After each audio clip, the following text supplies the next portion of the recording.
Good evening everyone, welcome into Bathurst, the mountain, Mount Panorama, it's a lot of name to call it around.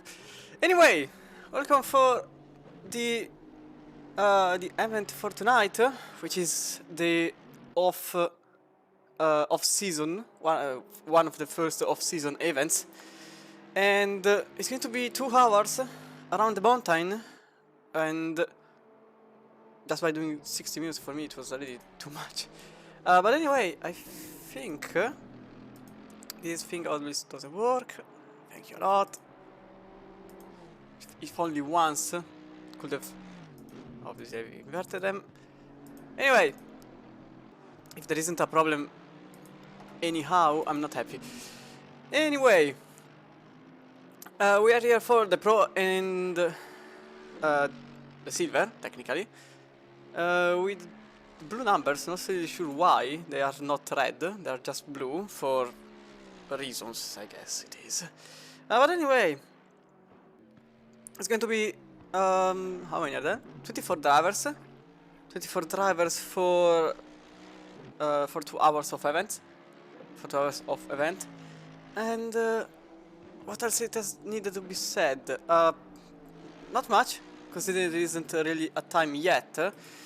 Personally, I think everything around the 2 minute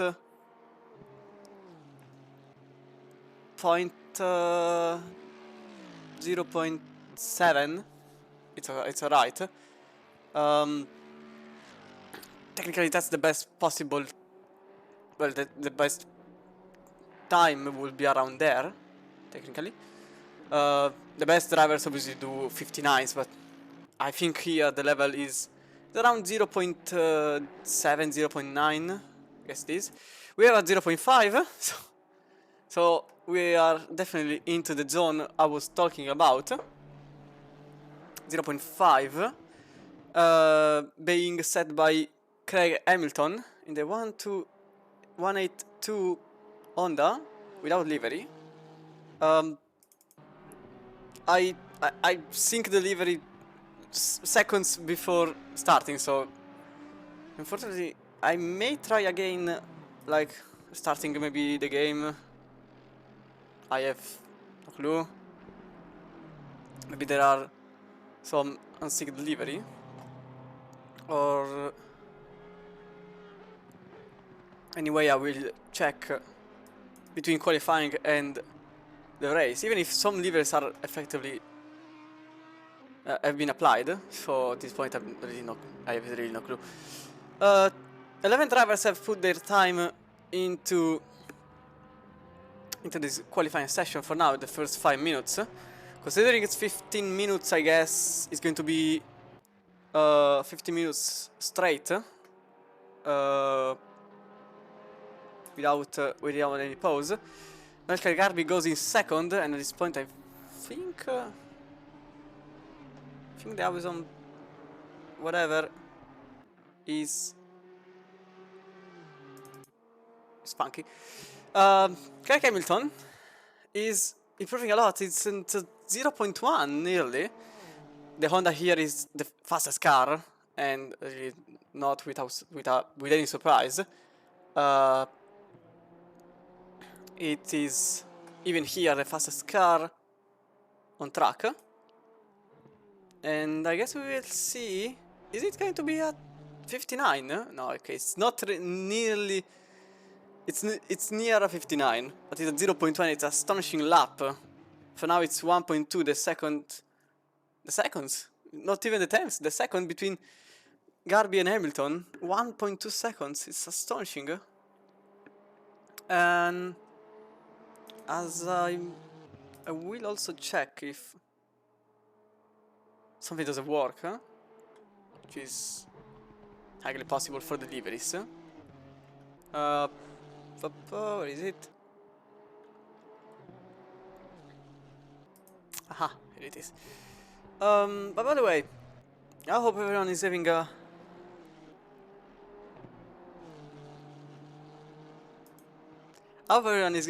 good evening. For the next 2 hours, as we are still, Craig Hamilton is still improving.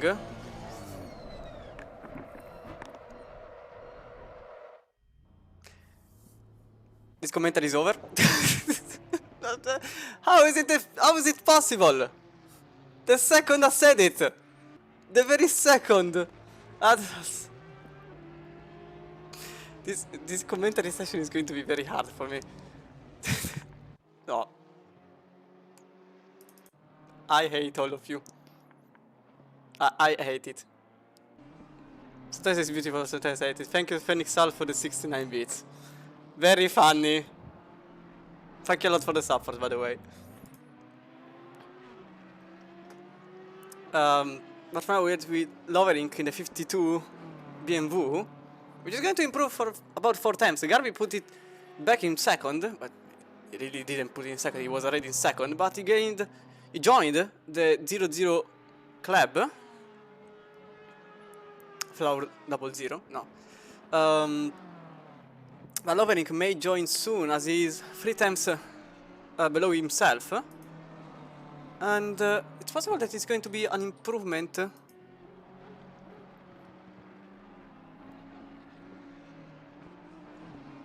on his current lap time. It's going to be 2 times, so not enough for having the second place in his hands. But there is still time for a second chance for the American driver. Milan Malopsi, just after turn 1, is already improving 1/10 on his personal best. So for now we'll go with a single, with a lap with the Ferrari driver. So I think he was the closest to making a good improvement to the hairpin. This section here is going to be very technical. I wonder if he will make it flat out, because this section here is, even the race is usually flat out without touching the walls.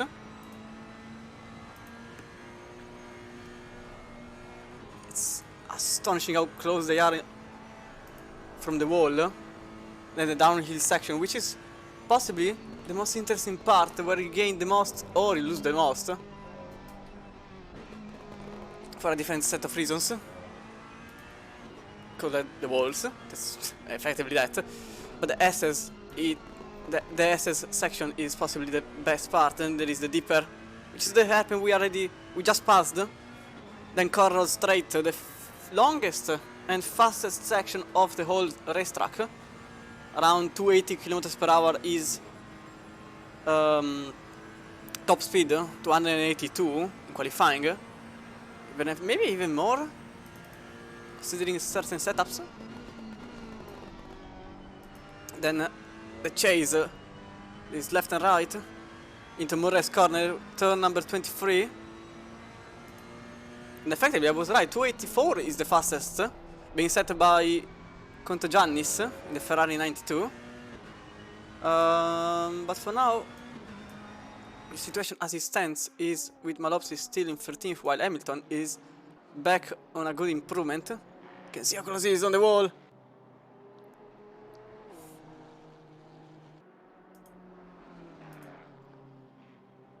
It's an astonishing lap, the one that is going to be set.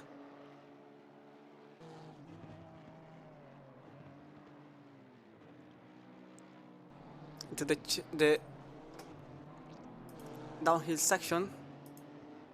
The SS 11 through 17. This whole section downhill is the most dangerous one, and the British driver is going to set another fastest time.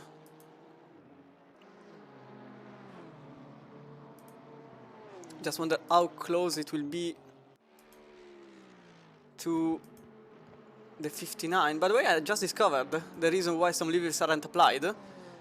Apparently the AWSM system didn't recognize deliveries for some reasons, because now I have 13 more liveries that can be applied, so I will just restart the game at this point between race and qualifying, considering many drivers have put a particular livery for the event, but our driver put it on 0.045. He's just destroying the field with its pace. And it's possible that a 59 may effectively come as he goes on the grass, so it will not come in this lap, but he still has another one that can be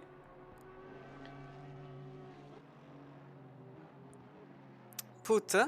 Meanwhile, Garby goes 7/10 below his own time.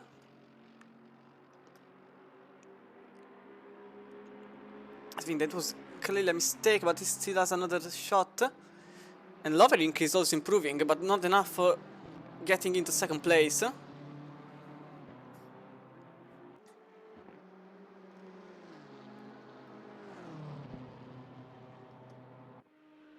It's going to be interesting to see at this point how many drivers can get below the second gap from pole position, because Craig Hamilton, sorry, has simply put something unreachable for many, me included.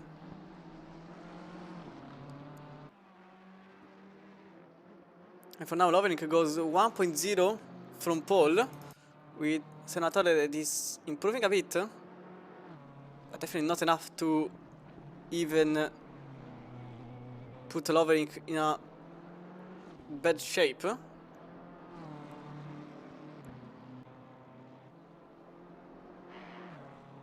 I'm just stating the fact that some levers are applied, some are not, for whichever reason. I'm really giving up at this point to understand the reasons why. Sometimes it works, sometimes it doesn't. But anyway, for now we are with Vincenzo Senatore that is not improving anymore. Loverink is into the pits, so it's qualifying over for the American. And same goes for the Italian in number 46. Contagiannis is also improving. tiny bit, but it will be enough for 5th place.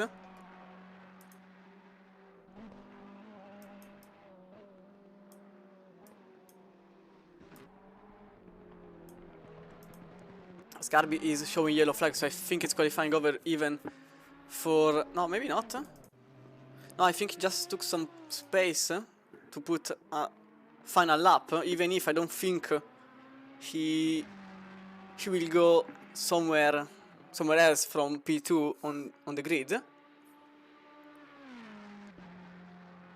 But the Greek driver is currently with the fastest setup too, considering the raw speed, 284. Currently the fastest speed being achieved by a single driver. All the others are around the 280. Lovering put a 83. Nice one. For now, I think Orthogenesis is going to set a good final turn, but it's not going to be enough to get the 5th place. So in the end it's going to be just 6th place for the Greek driver, as Domokoskis is in the Mercedes.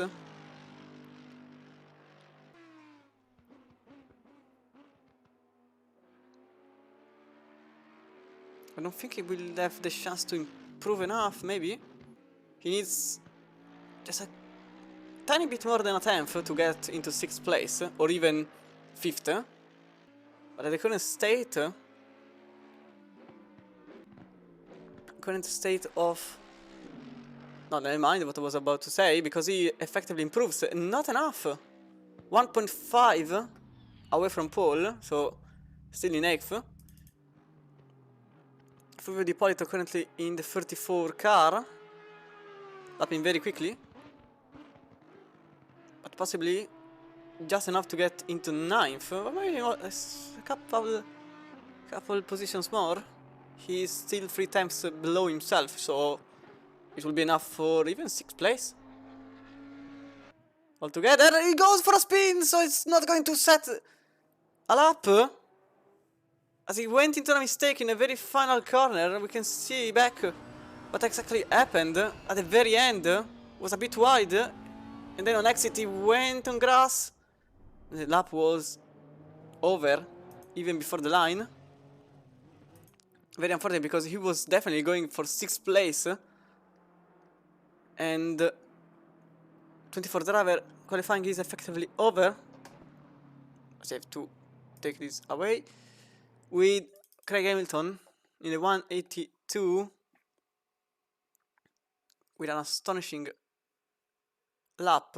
By the way, I will just quickly try to get the livery right, just by going on and off, simply. Okay, this is going so wrong in many ways. Please go here and then go here. Thank you a lot. Okay. So, just a couple of seconds before we go back into the lobby. So what is that? What it has to be said about the racetrack and about everything? We are going to go with evening settings, and it's going to be interesting to see how many drivers will effectively survive lap number 1, because I've been very recently on a race on Mont Panorama, and luckily I was in the very first places, but I know for a fact that behind me it was just mess, considering that in the uphill section it's very possible that a driver may go over the wall, on the wall, and thus spinning himself and effectively ruining everyone's race. Let's see if to go here. Okay, so now it should technically work. So if a single driver among the 24 that are currently in the lobby, okay, so now you can see some things are working, some are not, obviously. Connect. Okay, now it works. Okay, I have to put this thing here, lap timing. Anyway, so if a single driver goes for a touch on the wall, a little spin, a simple mistake, and some of the drivers are too close to the car in front, everything may go very quickly south, as it's basically a chain reaction where 30 seconds.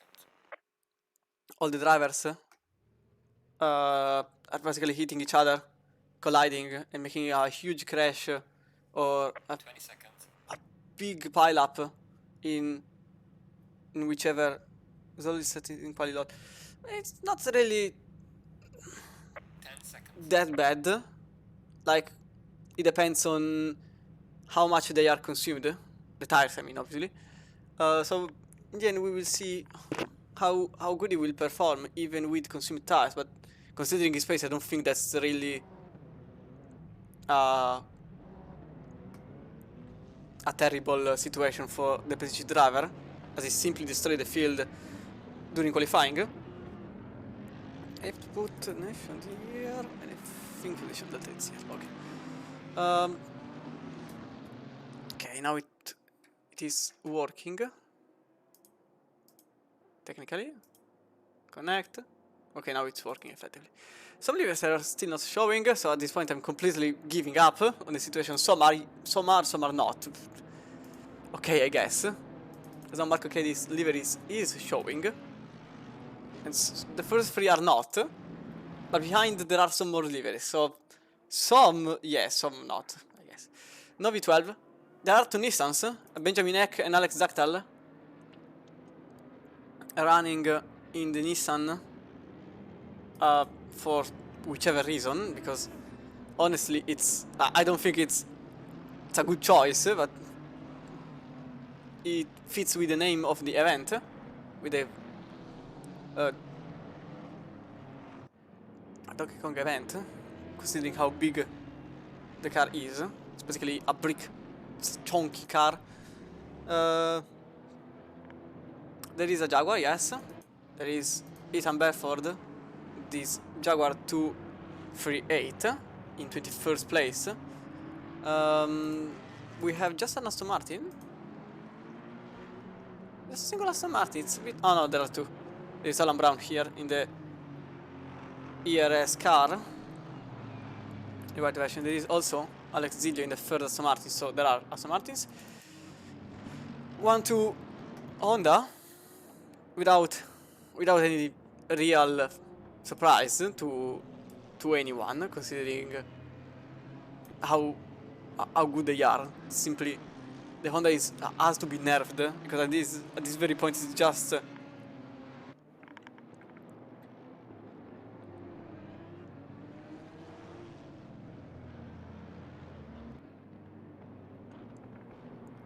embarrassing how quick it is.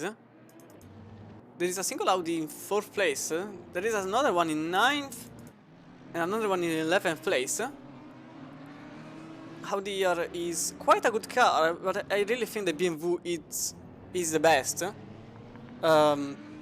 Simply because it's astonishingly fast in this straight here, not in the twisty section, more in this straight line. And considering how you can't overtake on the uphill and downhill section for obvious reasons, let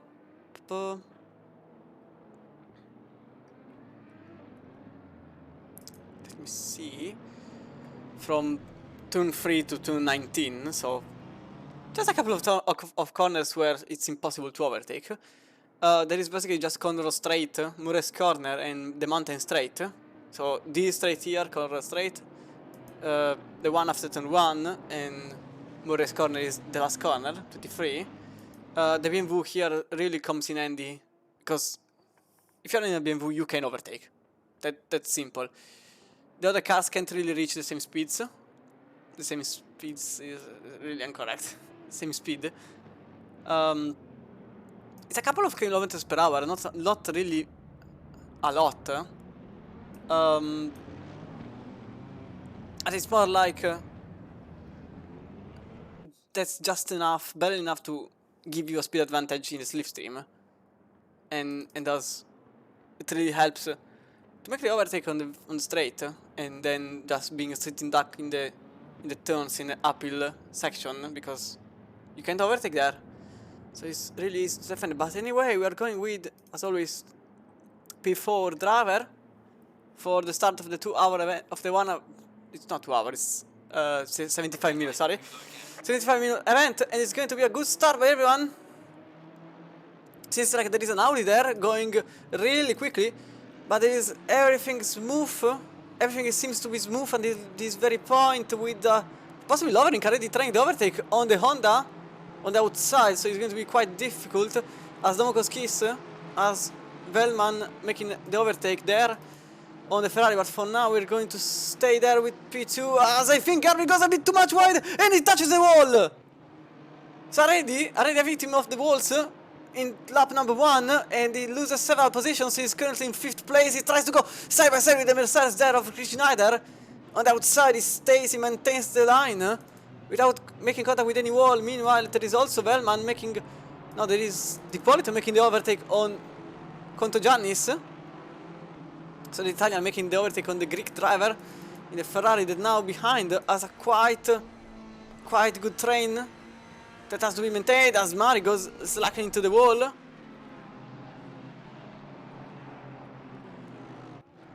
And for now it seems like everything is under control.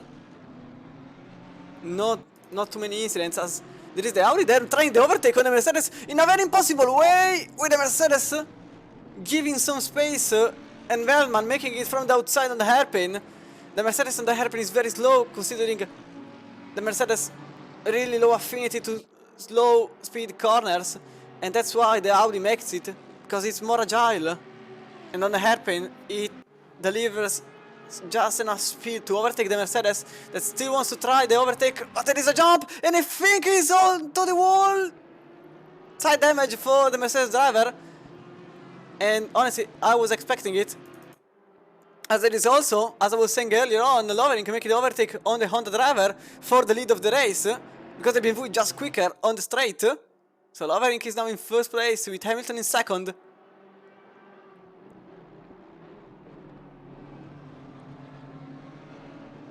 And there is also Chris Schneider trying to move. Well, it's more like the opposite. It's Garby making it from the outside on Chris Schneider into number 1. Very cool overtake from the Swedish driver, but I wonder how much damage there is on the car.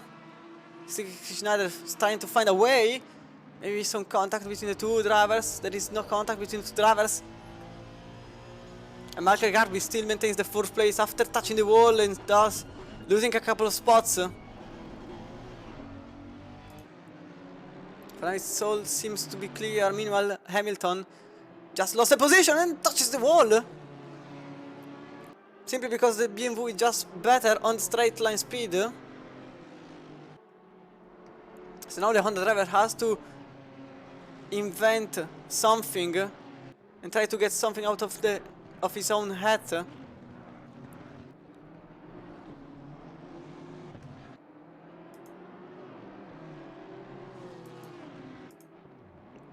But there is quite a gap between the drivers. I wasn't expecting Hamilton to struggle so much. Oh, there is a yellow flag there. Oh, there is a pile-up. There is a couple of cars being involved. It was Makhmutov making it, well, creating it more than anything. As Marco Kerr is now very close to Hamilton. Is Hamilton going slow for a map, for an engine map or something? Because he's going very slow compared to what he made in qualifying. As I also want to see Schneider is onto the gravel, and I think he's going to lose a couple of spots. There is also Ferrari going wide there, but I want to see, there is also Kiss going off, so I want to see all of them. This way, is it this way? So there was Domokos Kiss trying to make the overtake and making contact with a Nissan, and I think it was in fact Benjamin Eck being involved in the incident. Meanwhile,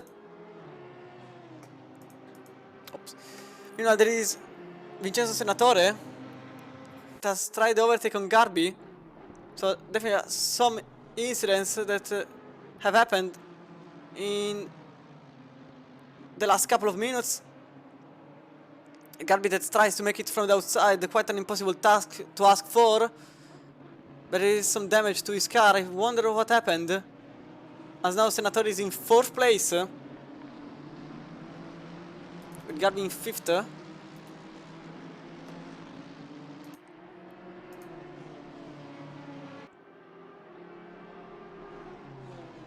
There has been a contact between the 221 and the 112 as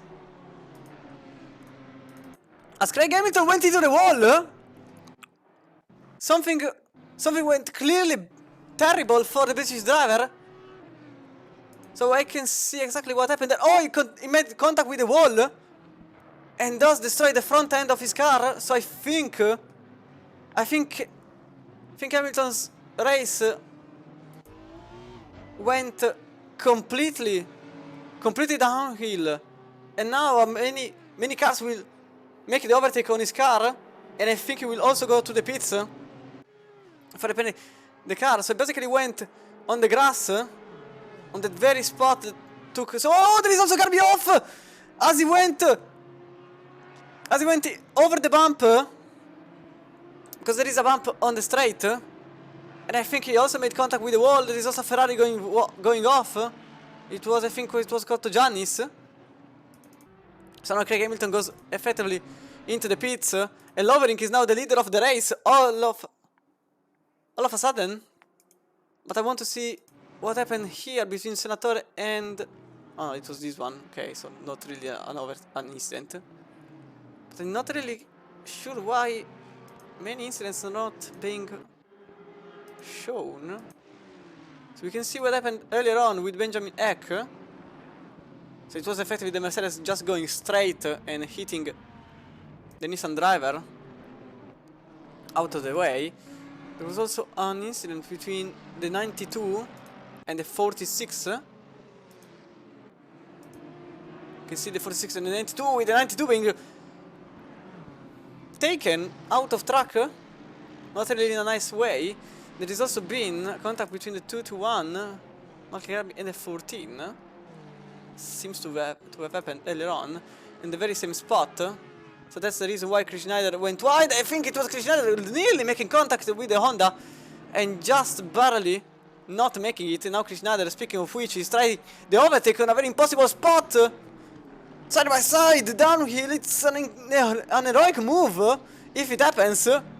Side by side in this situation is extremely dangerous, but they made it without making any contact between each other. That's some very clean racing, and honestly some very surprising racing, because in that very spot is basically asking for a contact, but nothing of such thing happens. Meanwhile, Velman is also making the move on Senatore for 3rd place. That's for the podium, and I think Velman is around there, but he can't really make it. Meanwhile, there is also Chris Schneider trying to make the move on the Ferrari. Cotto Giannis doesn't make it happen.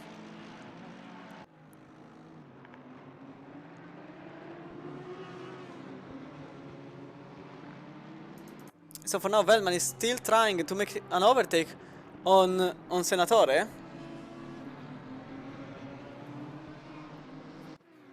But by the way, it wasn't a tire issue. It was mostly like he touched the grass on turn 10 in McFarlane Park, and then the car just went into the wall. So it's not like it's because he had used tires. It's not like he just went wide enough to destroy his own race, because that's effectively what happened. We just I just put on replay the very final part of the incident. Wonder if I can take it back, but I don't think I can. As the two drivers here, Velman and Senatore, are still one after the other. Oh, with Senatore going definitely wide over the grass also, but he maintains the line and doesn't go onto the wall, and it doesn't become part of the barrier.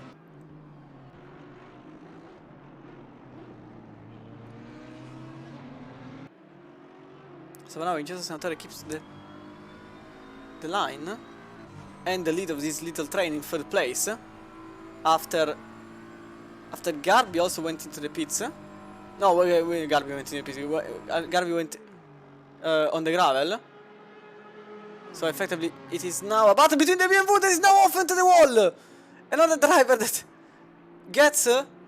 well, he managed to survive one way or another. But now Veltman is in third place. With Senatore that just barely touched the wall. And the two drivers are one side by side with the other. With, I think, Veltman that is going to keep the lead of the train. It is indeed the situation there. But still...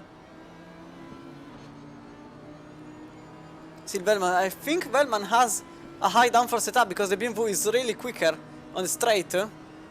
But also Ippolito is even quicker. And now there is side by side into the right hander. But no overtake happen. No overtake happens. So for now Veltman, Senatore, Ippolito and Mari, one after the other, they're very close between each other, with Senatore now in fourth place. He was in third just a lap earlier.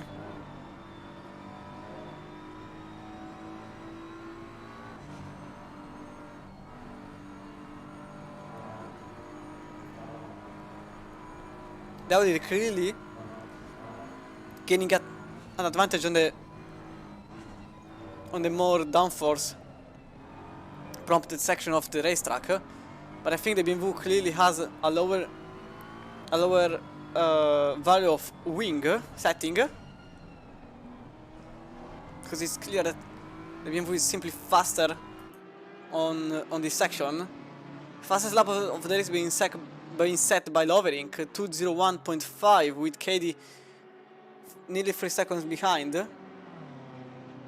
think there's been a okay, no, it's... the distance gap is clearly going completely sideways, I think.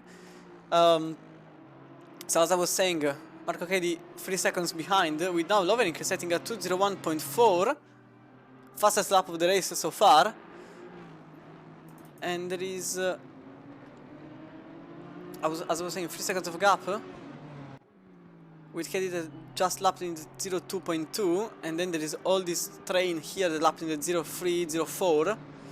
With Alex Zachtal that's put at 0.2.8, definitely faster than all the others that are compressed in this train.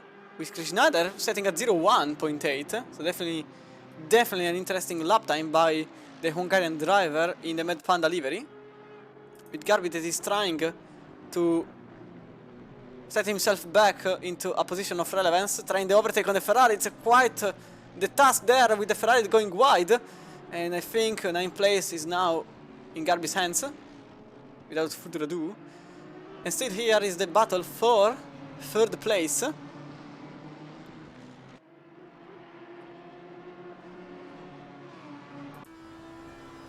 With Ippolito that just goes slightly wide there.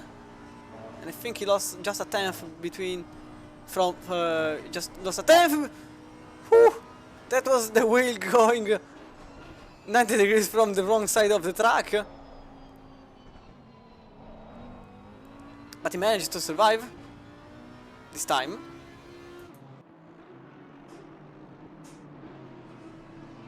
We now Luca Mari very close to the Audi in front of him. It's a battle against Italians.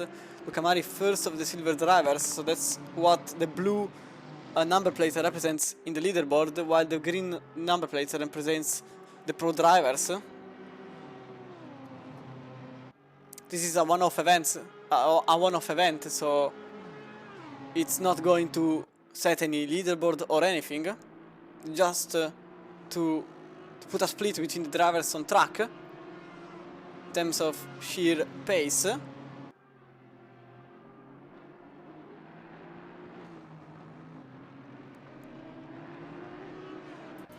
For now, Ippolito is still very close to Senatore in front of him.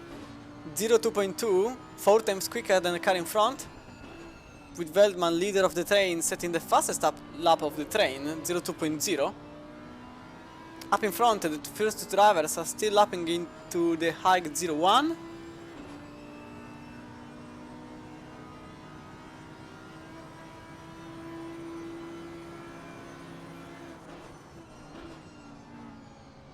This, with the fuel they are using, Oh, Fulvio Di Polito! Kinda losing the traction of his Audi. And now, the other German car is passing him. So Luca Mari in the 46 BMW is now in 5th place.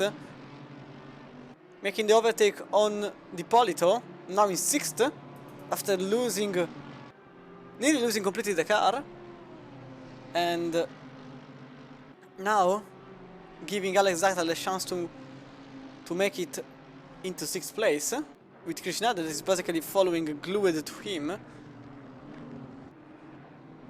And as I said, it's little contact for Krishna with the wall. Possibly many drivers will repair the car into the pits, so that will be interesting to see how many will repair the car and how much the leaderboard will change, considering the repairs that will be done to the cars. Remember that here having front-end damage is highly costly, mostly because of this section here, simply because of the straight line speed needed to make an overtake. Even if Daniel Kishinada is now trying it from the outside on the last corner on the 331 car. A bit of an impossible task, but that leaves him with a chance to make it into turn 1. As he tries, no, he doesn't. He stays behind. Now there is another straight, and the Mercedes is, as for its own DNA, very quick on the straight. And in fact, you can see he is already trying to set the move, but from the outside it's going to be a very hard task. The right-hander, in fact, the Nissan keeps the position, number 7. We know Garbi very close to the car in front of him, and Garbi very angry, and possibly he will make the move whenever he wants. He lapped in 01.8, nearly, no, definitely faster than Kane in 2nd place, not faster than Lovering, now leading the race.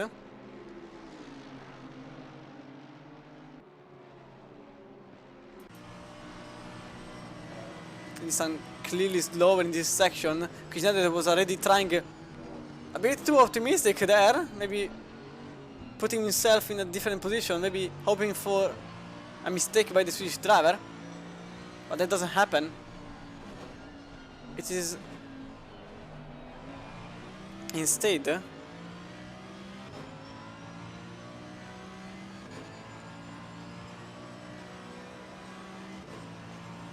Standard going very quick, but the Honda behind him is also very quick, possibly even quicker. And at this point I don't know which car will make the move before the other. You can see how close we are to the diffuser of the car in front. Never saw how little the GTR diffuser is, effectively. But now there is the Honda making it, well, trying it from the outside, and it's the same script from earlier on, with a roll inverted. Now it's Krishna that has to defend and not attack, while the Honda has the high valuable... Oh, never mind, because he goes on the grass, and I think he lost just enough speed to get behind Krishnader. So now, little bit of clean air behind him, and up in front, there is just the Nissan that is compromising his journey into some higher positions.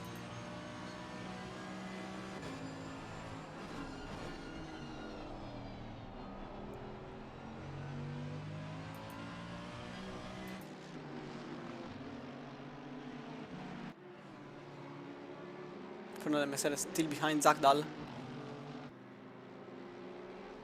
Many times they have encountered each other on track. This time is another one of those. With the Mercedes maybe trying the overtake on this situation. Oh, Alex Sattel is off track and onto the wall. So Nisa now has to be quick to get around and not collect any other driver. But I wonder if it was a contact from the car behind. It seems like he just collided with the wall by himself.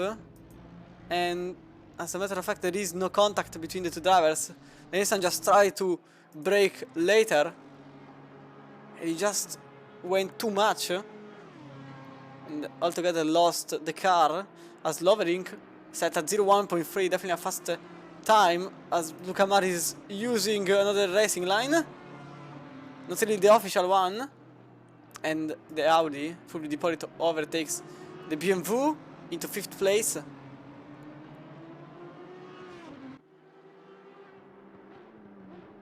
So 5th place for the Italian driver. I wonder where Zakdal goes into the pits with possibly some suspension damage to the right side of the car. And Craig Hamilton lapping very slow. So effectively I think the tires from qualifying, using all the tires from qualifying really hurted him, because he is not setting quick laps. His best one was just at 02.0, considering how quick he was in qualifying. That's just not really a correct position for the British driver.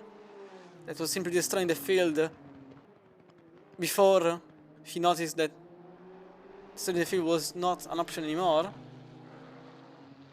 It's quite odd, because even with not optimal tires, he was nearly a second quicker than the rest of the field. So it's a bit odd to see him going not so quick, considering everything. Meanwhile, also Benjamin Eck in the 51 is into... Oh, for the deploy made a mistake. You can see what happened there. He was still in front there in this situation. He was not in front anymore because he collected into the wall. It was collected into the wall 2 times. And now Fabio Di Polito has damage to his car. Huge damage to, I think, both the left and right sides of his car. So now the Italian will possibly dive into the pits to repair the car. There is 52 minutes to go. And I think all the drivers have another set of tires. Maybe. I admit that another tactic is, in fact, he goes into the pits, is to just play it differently, and considering it's 75 minutes and the wear in this track is not that much, and track position here is definitely more important than sheer pace. I think some drivers may go for the not switching tires and just put fuel in the car, and since these cars can make just 60 minutes on a full tank. I remember doing like 60 minutes barely with a 150 liters, 115 liters. So with 120 you can make, I think, 62 minutes, 63 minutes. So technically we could see some 10 seconds only, even less, 7 seconds only pit stops to just put those 10 minutes of fuel into the car, which gives you a 20 seconds advantage, which in my opinion is definitely okay. But I have to check, because I'm saying all of this, but I didn't see if the mandatory pit also needs you to change the tires. Let me just check, because effectively I didn't. Mandatory tire change, no, okay. I was remember correctly. There is mandatory refueling, but that's not really a surprise, because then you can't make it on a single tank. So I guess we could see effectively some drivers going for just splash and dash into the pits, and gaining 20 seconds of advantage with just the single tire set, or they may go for a change of tires, which I really don't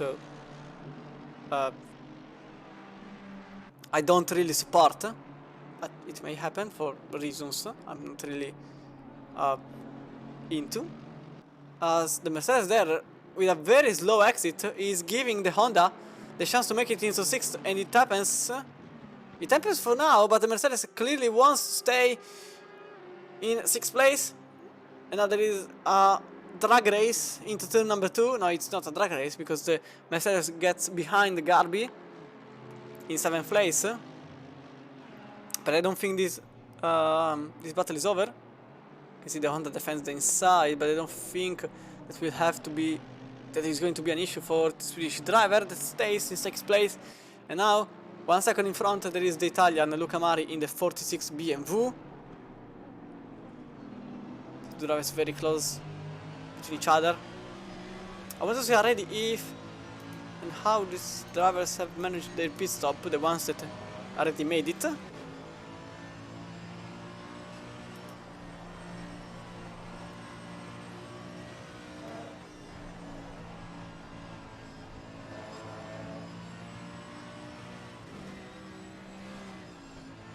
As Craig Hamilton is now very... Craig Hamilton, Melchior Garby. I was looking into the leaderboard. As now Melchior Garby is very close to the car in front. Or better, it is the Mercedes behind that is very much behind. Benjamin Eck effectively just repaired the car and put fuel. Because he made a 19 seconds pit stop. Opposite to...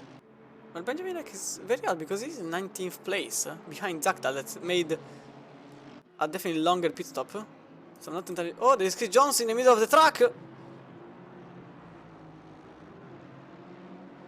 Possibly not making contact with anyone, but I want to see how it happened. So I just went too much onto the grass and simply lost the car. From Melchior Garby is very close to the BMW in front of him. And I think an overtake may succeed in the next couple of laps. I wouldn't say minutes because a single lap here is 2 minutes. But as I was saying, I don't recall where Benjamin Eck got involved in an incident, and when it happened it possibly wasn't that bad. Because now the situation is that the two drivers are one after the other.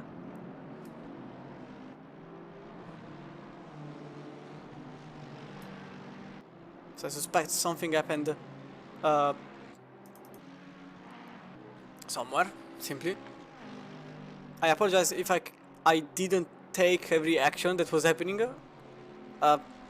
Simply because I'm standing alone here, so it's a bit difficult to take note of every single moment that happens. And unfortunately I so missed what happened to Benjamin Eck to make him so much behind on track. For now we're staying with the possible battle between now the two Ferraris, as Chris Schneider really took a nice gap in just a couple of corners. I just think Malolepsy went terribly wide in the hairpin. As the 92 is now trying the overtake with fairly easiness. Oh, there is a little contact between the drivers, and the Greek driver took another line, and also the pits. So there was effectively a contact between the 92 and the 71. So we can see back what happened from the helicam. You can see there is a slightly contact between the two drivers, but nothing too... oh wait, that's terrible. It's... Oh, he made contact over the wall. So Contugiani is... This is the reason why he is now stuck in the middle of the pit lane. So that's terrible for the Greek driver. I also want to try to take the overtake back, because I know it happened. So there is also been the overtake. Oh, it happened just before turn number 1. With Honda making it into the last corner, I suppose, at this point.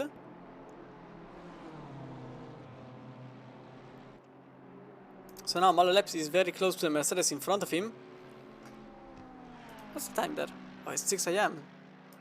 Okay, so it's going to be not darker, but lighter towards the end of the race because sunshine is happening.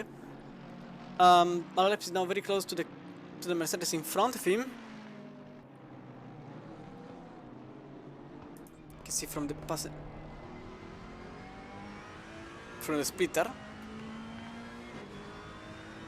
Two drivers, one after the other, the Hungarian and the Polish driver,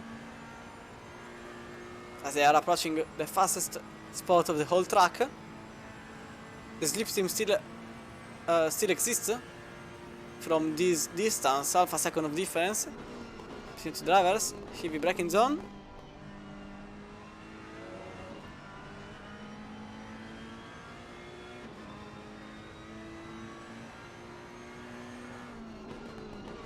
Still no overtake happens.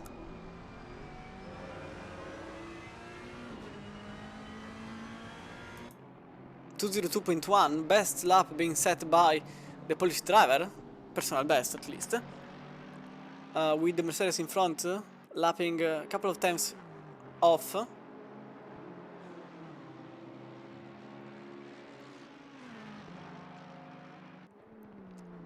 So Craig Hamilton, speaking of which,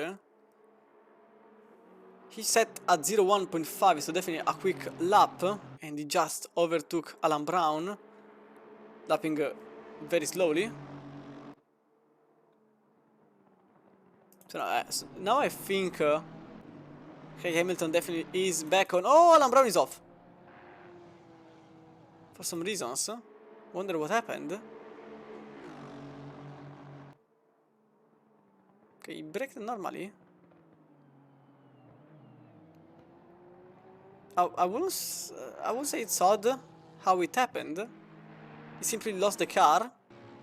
And anyway, as I was saying, Craig Hamilton really lapping quickly. 01.5. It's been his second to last lap. And considering he has worn tires, that's not really a bad lap. And for a match, it's just a couple of laps possibly for his qualifying, as Lovering set at 01.2 as I was speaking. Lovering is very quick in this situation. 7 seconds and a half between him and the Swiss driver behind.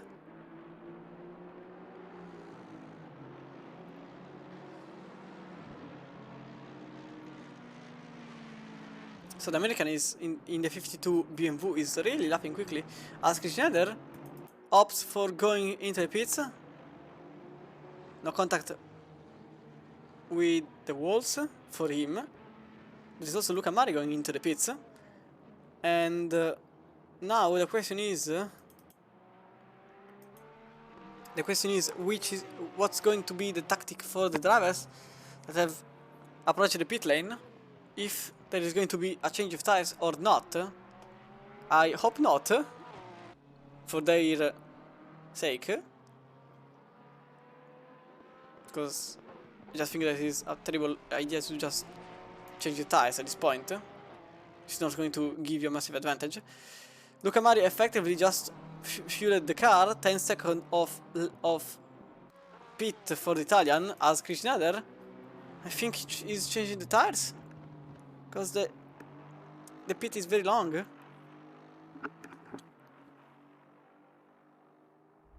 As a matter of fact, he made a 33 seconds pit stop. So unless he had 20 seconds of damage, I just think that he also changed the tires. So different tactic, I guess.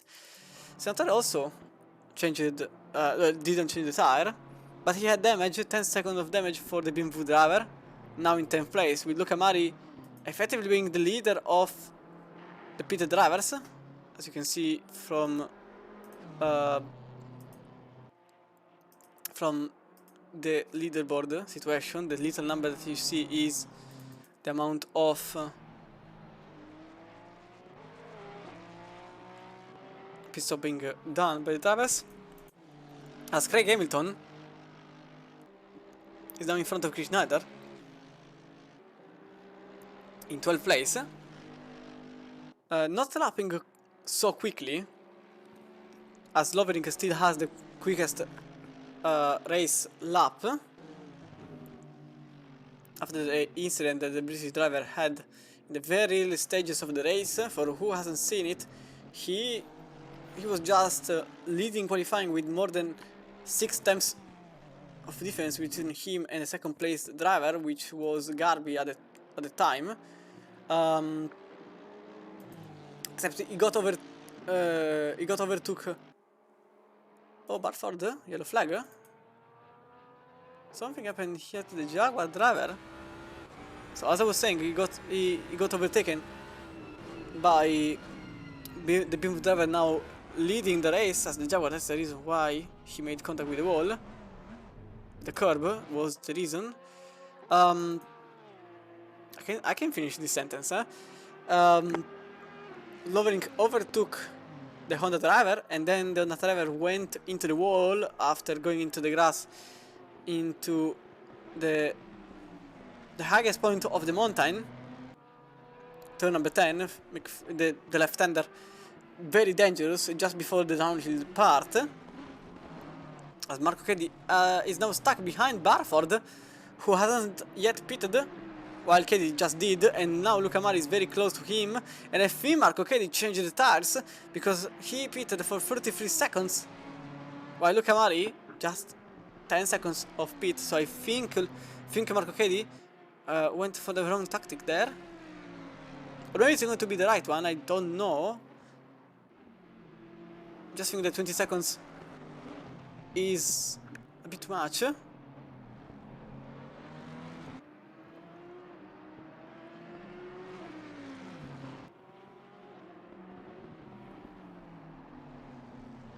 But I don't think Marco Kedi is going to be the only one, because even Lovering is pitting for also the tires. So I guess my strategy is the unpopular one, apparently. Surprisingly. I think Lovering did... Okay, no, Lovering didn't change the tires. He went for a second tactic, so he pitted for 26 seconds. And just think at this point that he pitted not for tires, but for fuel and some damage repair. And except the fuel took way too much. Just odd, 26 seconds. I'm not really sure why. It's not a change of tires, that's for sure. It's just very long compared to the usual. Velman also has 21 seconds of pit seconds, and I want to see where. Oh, okay. So Dipolito, that the Audi driver that went into the wall twice, had a very high amount of damage because he made a 53 seconds pit. After from the statistics, I can't really see what they did in the pits. As now Craig Hamilton is in 9th place, in front of Malo Lepsi, who is in front of Chris Schneider, who is in front of Conto Giannis. So Chris Schneider lost a high number of positions.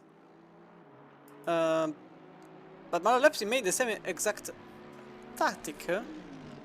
So it's just raw pace that paid off for the Ferrari driver in the 71 car, now in front of the 14 Mercedes. But as I was saying, as a little review of all the statistics, Bellman just changed the tires and repaired the car, 21 seconds of pit, so this just leaves a handful of drivers still with a pit to be made, even if it's not really working. Thank you CCTV for being questionable every time. So it's even useless to just point it out because too many drivers. Oh, that's a huge one for the Jaguar. with a car that is basically going for a 1080 degree. Oh, he just collided with the curb, try to save it, and then it's a spin. So just a 360, okay, I thought it was more. And huge damage to his car. As now Marco Cady is very close to Velman in front. Remember that Cady changed the tires while Velman didn't. And obviously, the tactic I was saying is prior to any testing, because I didn't test. So effectively, I may have shared the wrong tactic or the right one. I don't know. Honestly, I think personally that having the track position here is better than having the speed. But we'll see with as the time passes on. As the Mercedes makes it from the outside, that was definitely... Oh, Velman is off! Oh, into the wall, and contact with Cady. That's for third place. We now look Amari very close to the cars that are in front of him. There hasn't been any contact, apparently. But I want to see back what happened. I think it was about here.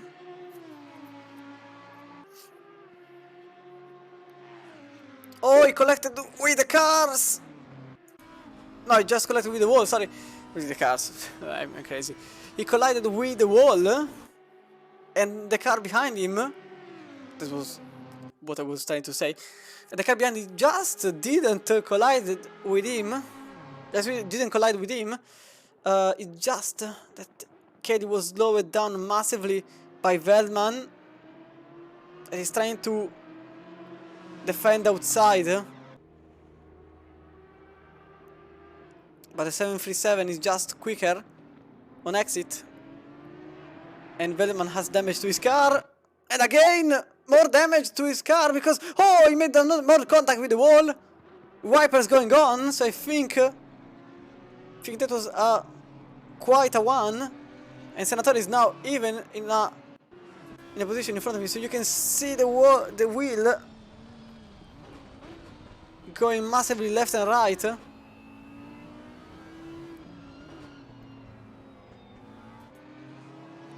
Massive damage to his car, and pit already been made, so now he has to share the house with the damage, and he can't really do anything about it. Craig Hamilton is 14 seconds behind in 6th place, lapping still into 02.2, and I'm quite curious to see how the lap time from the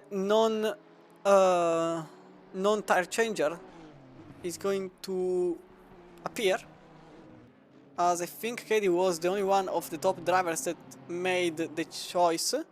There are 20 seconds of gap between the drivers and 16 laps to go, so you can easily do the math and understand that he needs more than a second per lap to get to Lovering, even if the gap has been massively compromised by the fact that Velman was existing. In fact, he went 3 seconds slower as the 92 is making it. Okay, I want to see it back because he survived, clearly survived everything. So you can see the left-hander here. We just lost the car on one. Okay, just a spin. Just an easy spin between the driver, between the what I'm saying. I completely lost myself. Just a spin for the 92 that is now behind the 82, possibly overtaking him for just after the spin, as Velman is effectively going into the pits for repair the car. So one of the protagonists of the race so far is now out of contention, as now Craig Hamilton is very close, as Alan Brown is somewhere into the wall again. Heavy damage for his car. Contagiani is now trying to overtake Lenches. the Dutch driver in 8th place.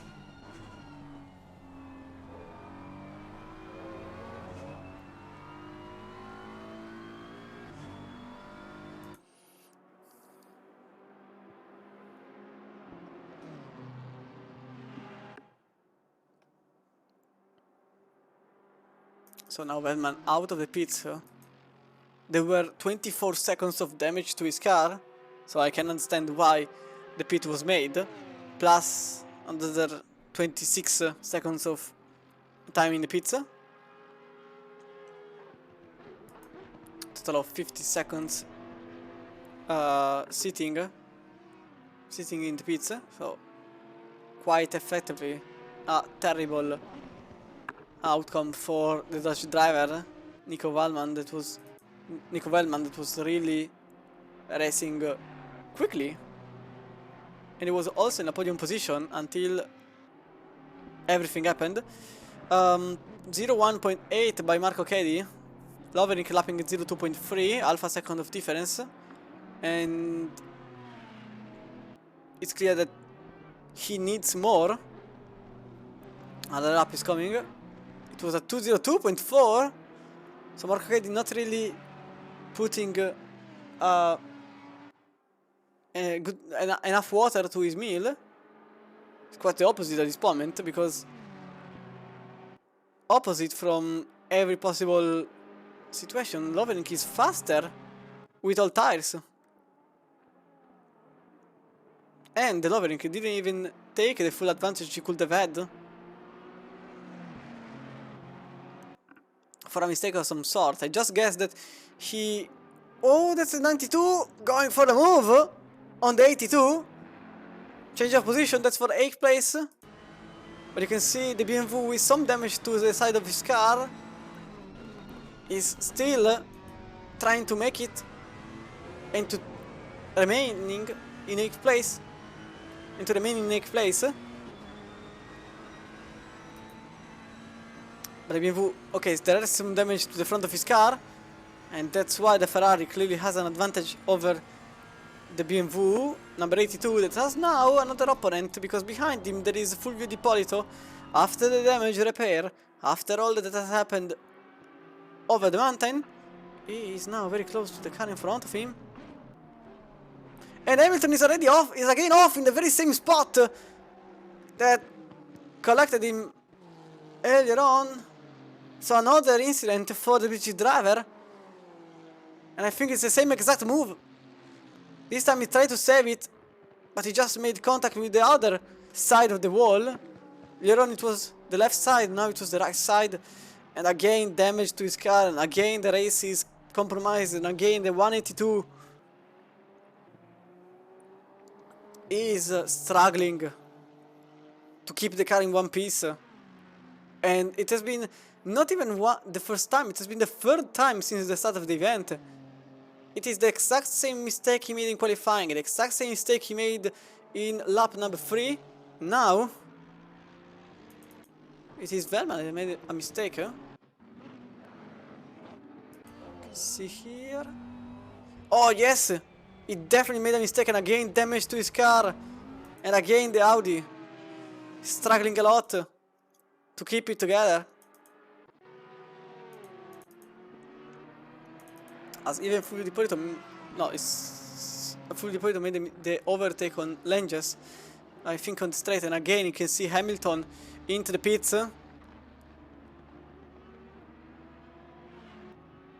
So again, another journey, and his race has been demolished for some...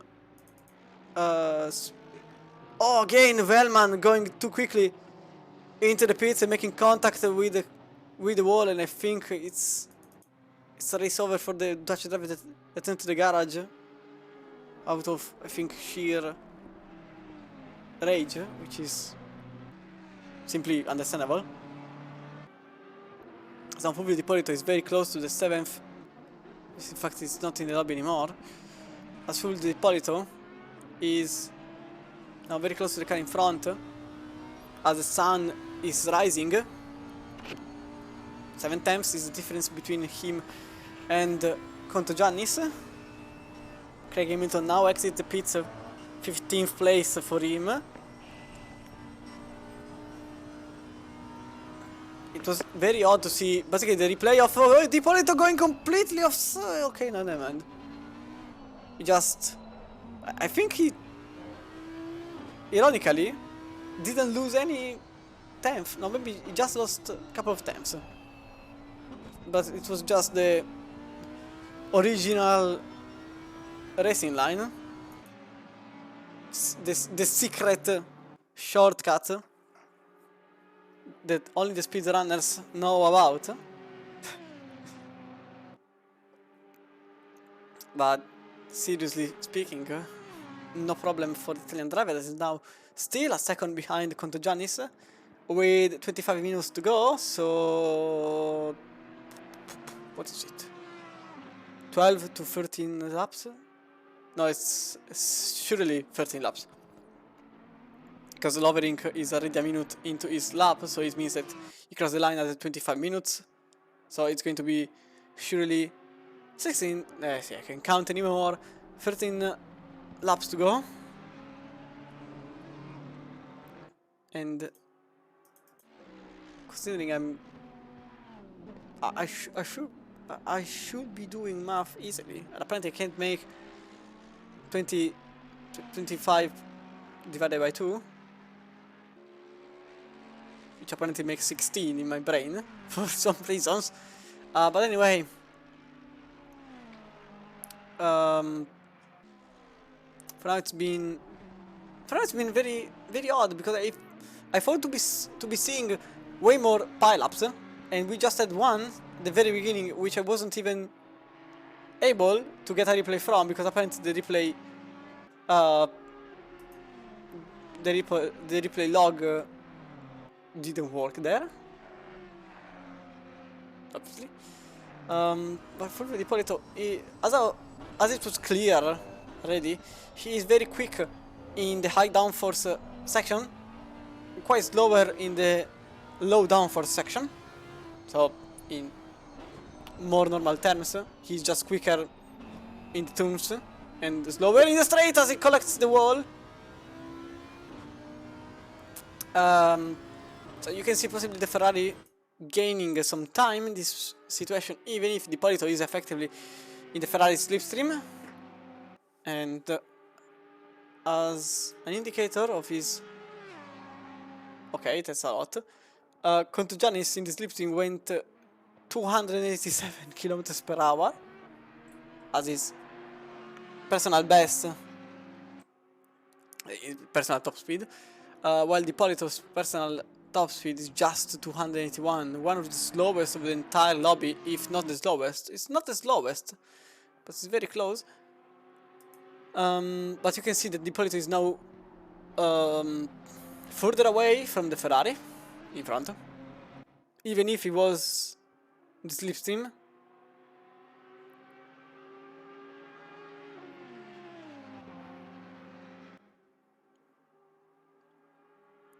Some Craig Hamilton is very close to the car in front. He's still battling for the positions as he went for another mistake. And again, Craig Hamilton battling with Makhmutov made another mistake. So not really a good evening for the 182. Now in 15th place, so we'll stay here.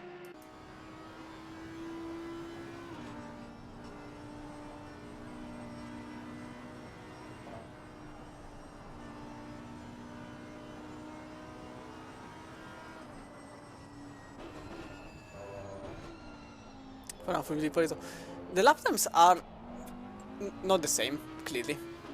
3.0 flat for Di Polito, 3.4 for the Greek driver in 7th place. And as the situation is evolving, I wonder if Caddy has some damage to his car at this point, because he has been lapping quite slower than Lovering in first place. That didn't change the tires.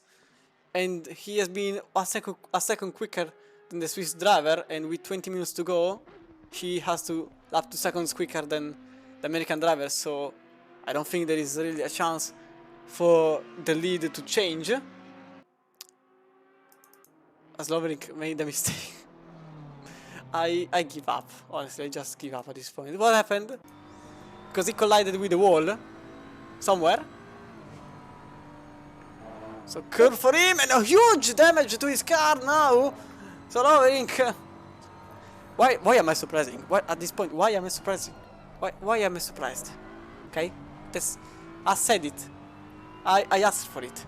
So now Lovering with many damage being collected to his car, and I wonder how Marco Cady will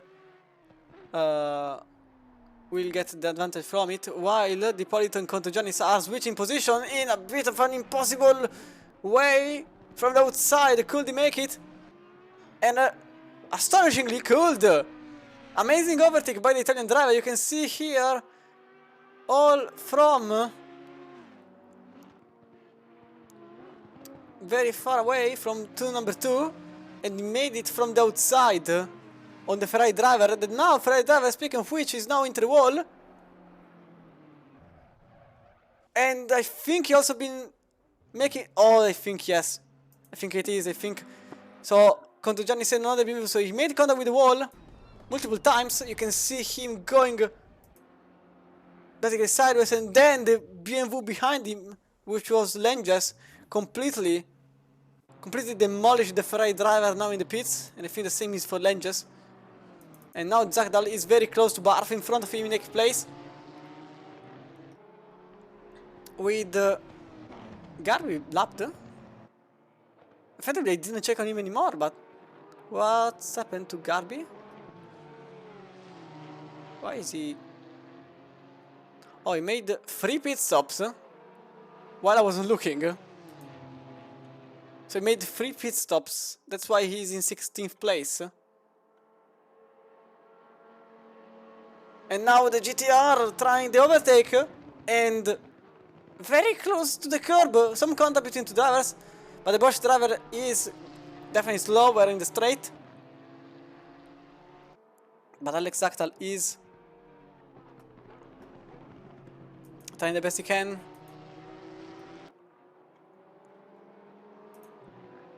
To make it. You know what I want to see here.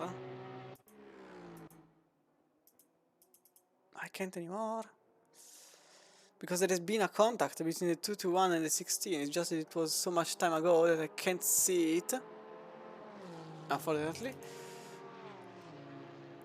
So now Alex Zachtal is very close to the Porsche in front of him. You can see the speed difference between the two drivers, just too much to be even legal. As I kind of destroyed a microphone over the wheel.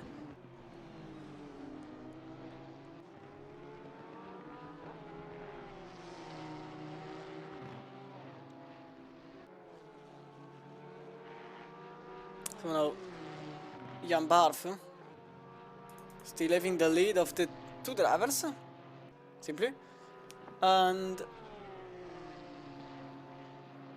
they've been lapping very slowly, to be honest, compared to the rest of the field. 0.5.9 for Jan Barf, but effectively there was an overtake ongoing, so that's the reason why. Bit of TV coverage for the leader.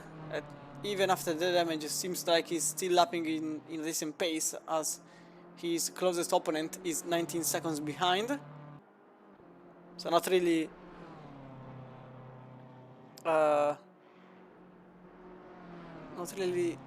the worst of the scenarios here. American driver currently very quick. 0.7, even considering the damage by an external point of view. I just think he has about 15 seconds of damage, considering he doesn't have a door anymore. You can see how much damage there is. There is basically a hole in the door in the right side that you can see from here. And he's still lapping into 0.2. High is 0.2, but Marco Cady is also lapping into 0.2. So at this point, I think Marco Cady has some damage that we haven't seen. or better, I didn't cover it, because I'm very quick on to seeing. I'm looking that Craig Hamilton is now in chat, so I don't think that was the best of your evenings, as Malopsy is into the wall. Car number 71, yellow flags being shown. Another Ferrari. He was going... he was chasing Chris Schneider. I just went too much. Oh, that's some huge side damage to his car. Going left and right. Over the wall. Well, on the wall.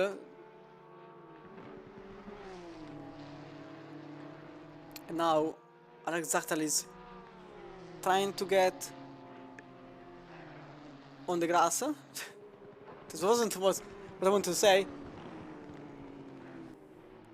But yeah, a good amount of died car on the wall, so you two are effectively two of the victims, of the many victims that have that were created by the racetrack, as there is Stewart going sideways for some reasons. You can see from the interior of his car. He was going quite normally, and then he just the rear bottoming out and launching him into the wall. Now Alex Zachtal is still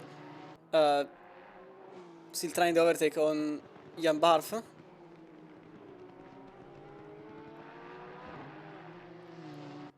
And I think a possible battle for third place may appear in the upcoming laps. There is still 7 laps to go, so not many, effectively. And I need to check something here, if everything is under control, which seems the case. Okay, what's here? Okay, this one is correct. I'm just checking if everything is working. By the way, tell me if until now it was a good race to be followed. Unfortunately, I have to say it. I tried to cover as many events as possible. Just sometimes there are too many, and I couldn't cover them all. Such as Garby's third pit stop at this point, which I'm completely unaware of. And that's honestly it. And Benjamin Eck, odd situation, because he is way behind than expected, considering how the pit stops went. For now, the other Nissan, there were 3 Nissan, to be honest, because also Zorio wasn't a Nissan. I just apparently it didn't go as planned for, to be honest, all the Nissans. Just 18 cars on track. As I'm looking at Senatore and Mari, that were getting closer and closer, and the second aside is Senatore set a lap 8 times slower than the car in front of him, so I wonder if it was a mistake being made by the fourth place driver, because I can't say the Italian, I can't say the Bimbo driver, I can't say the fourth place driver at this point. So Senatore in fourth, chasing, as Ian Barth made his personal best at 0.3.5 and Alex Zachtal made at 0.3.5, with Benjamin Eck making at 0.3.8. So for now, the Nissan is clearly quick into in the straight, but there is the twisty section that is coming along, and the 71 is again on the wall in the very exact spot. So we can see what happened here. Same exact move again. Right side on the wall.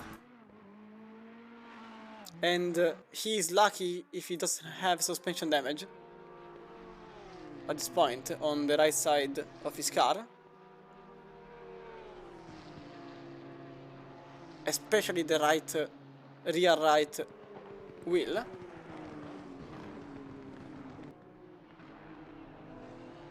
Because in this game, even a second of damage in the suspension is basically game over for your racecraft. As Ian Barth went more wide than the more narrow line from the Swedish driver behind him. And I think this time the Nissan has a chance, because 6/10 to a normal car are a lot, but compared to a Porsche that has the same top speed as my motorbike, it's definitely something less challengeable. In fact, you can see Ian Barth best from the outside, and Alexander made it. A bit by surprise. But Alexander made the overtake. You can see back what happened from the interior of his car. You can see the Porsche going a bit on the grass. It's just full gas for the Swiss driver that made the overtake as soon as it was available. And now the Porsche is in 9th place with now the other Nissan that is very close behind him. So it's now a Nissan sandwich. I was saying that the top speed of the Porsche driver is 10 km per hour slower than the average, and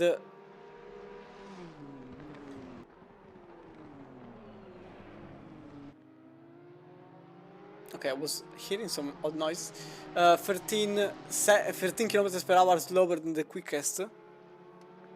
I think it was a lockup for the Alex Zachtal, because I heard some locked wheels. That was clear. So with 5 laps to go, I think I really think that, okay, no, never mind, because Luca Mari clearly went wide somewhere, and now Senatore is very close. I think he went wide in turn 1, considering his positioning on track.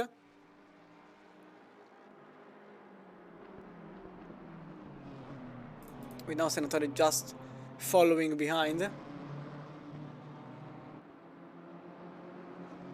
So it's a battle against BMW, and in this moment it's just the skill that changes between the two drivers.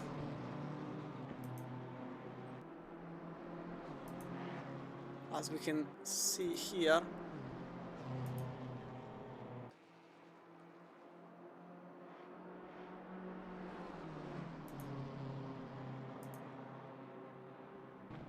Now Senatore is very close to the car in front of him.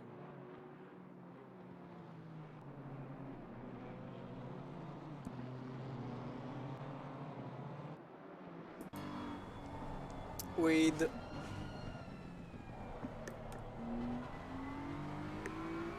6 tenths only between Mari and Senatore.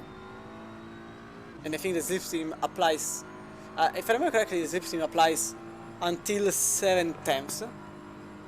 With obviously more strength as the gap is lower, but you can clearly see that the BMW behind is getting slightly quicker than the car in front of him.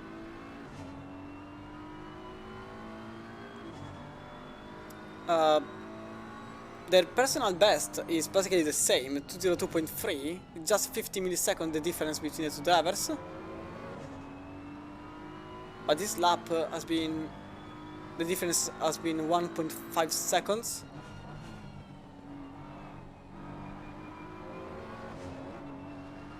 I think the 112 is possibly getting in a better situation than the car in front of him. I want to go from in this camera because it's nicer. It's terrible when there are more cars being the challenge, but I think this cinematic camera is very good in these kind of situations.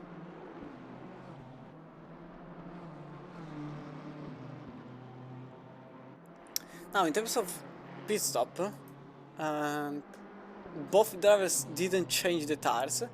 Senatore had 10 seconds of damage, So effectively this is Senatore 10 seconds behind what was initially in his plans,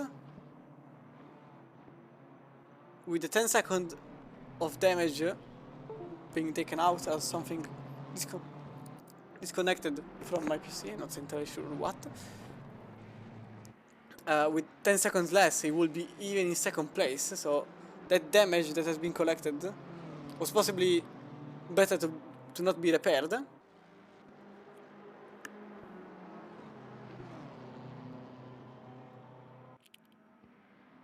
Opposite to Luca Mari, that really couldn't do much considering he has the lowest amount of seconds in the pits.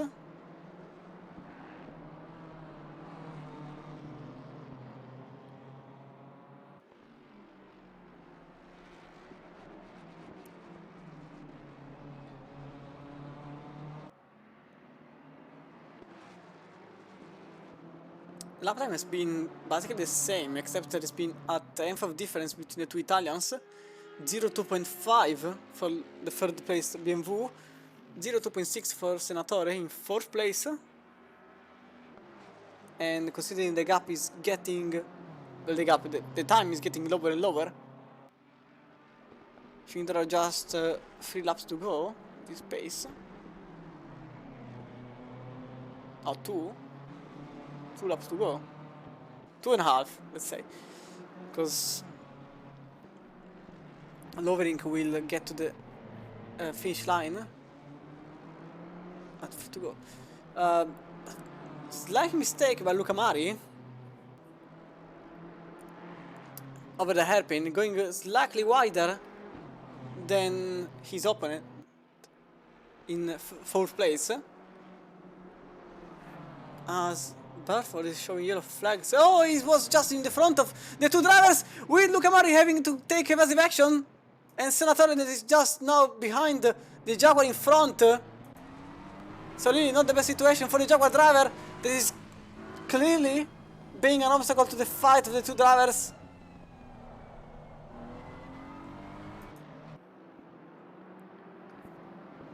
So not really the best positioning for the Jaguar driver, that was just in the middle, unfortunately. And nothing could have been done, considering it was there. It's not like he could disappear. But Luca Mari took evasive action. Senatore was just sitting behind the Jaguar. And I think Senatore lost a couple of times because of it. Well, a couple, more than a couple, I think.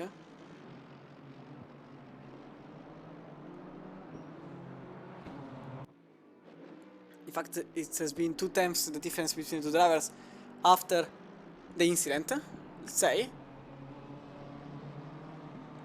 But that's the last. No, it's not. Still to go. Ian Barth is very close to the car in front of him.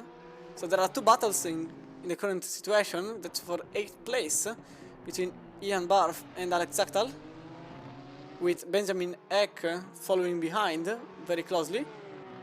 And considering the straight line that is going to happen, I think Benjamin Eck may have a chance, because the gap is a lot. I don't think that will be a challenge for the very slow Porsche that really can't make anything out of the straight line. As you can see, Benjamin Eck being very close to the car in front now. So now Benjamin Eck may have the chance to make it in 9th place, as the gap between the Porsche and the Nissan. Okay, this sentence, I will not even, I won't even finish it because it doesn't make any sense. So Barth is now closer to Zachtal.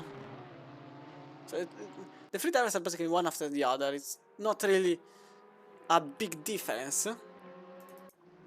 As white flag, sponsored by Sim Staff, Leaders on final lap now. being shown to the American driver, that is possibly going to end the race with 17 seconds of gap. An astonishing difference between. Oh, Senatore with yellow flags. Oh, more contact between him and Stewart. And this one, I want to see it. So what happened here is the Mercedes was just in the middle, making contact with the BMW. And then the Mercedes being still in the middle of the way and colliding with the Italian. Leaders on the final lap now. Give it all you So can. effectively, that's over for third place after Senatore made contact. There's also Barf very close to the Nissan in front. Oh, maybe a bit too close. I think that's a wall for him. More wall and contact with Benjamin Neck now in ninth place with Ian Barf now sitting in the middle of the way. We can see back what happened from the interior of his car. He was very close to the Nissan in front. Didn't break in time and collided with the wall. And effectively losing the battle with Benjamin Neck and Alex Zachtal. So now he's going to end it in 10th place, but it's Lovering that is very close to the finish line. Final sections of the racetrack for him, for the American driver, even with the best lap. 17 seconds of difference between him and Caddy. And Luca Marini that will effectively end in third place. So USA, Switzerland and Italy. It's going to be your podium in Australia.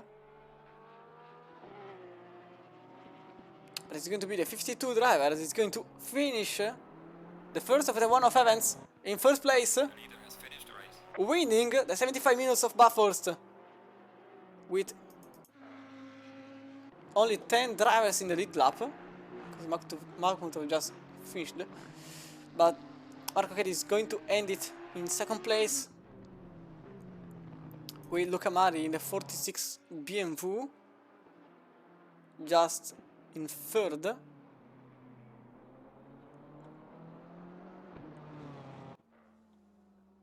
Completing the podium, just 10 seconds in front of Vincenzo Senatore in the 112.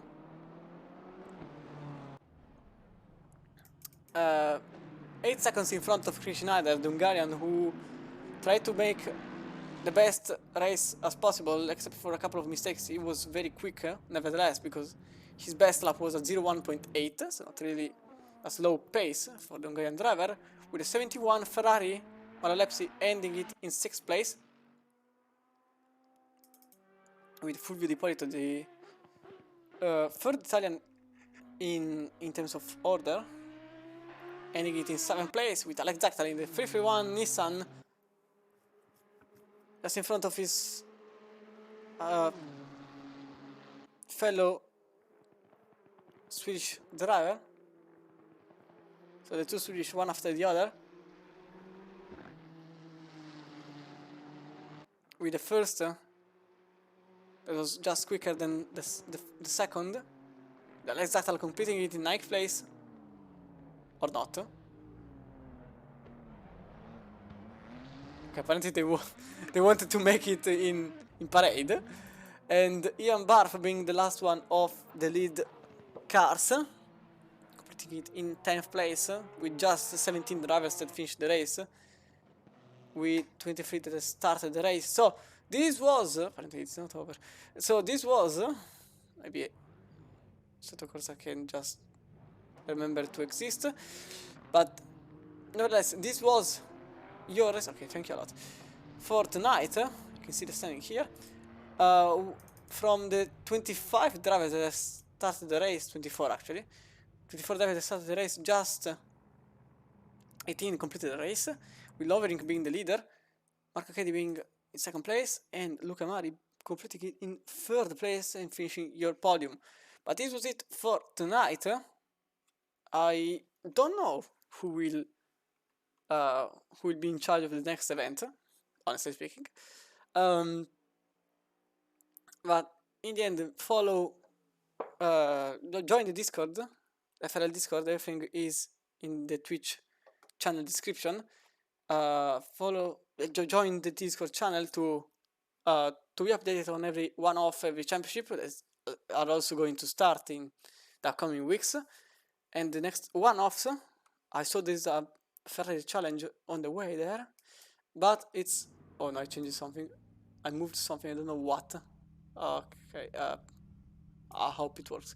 But anyway, this was it for tonight. I hope I gave you all a nice commentary. In the meantime, everything is flooded. In the meantime, check in the Discord. But for tonight, that's it. Good evening, good night, wherever you are in the world, and I'll see you all next time. Goodbye!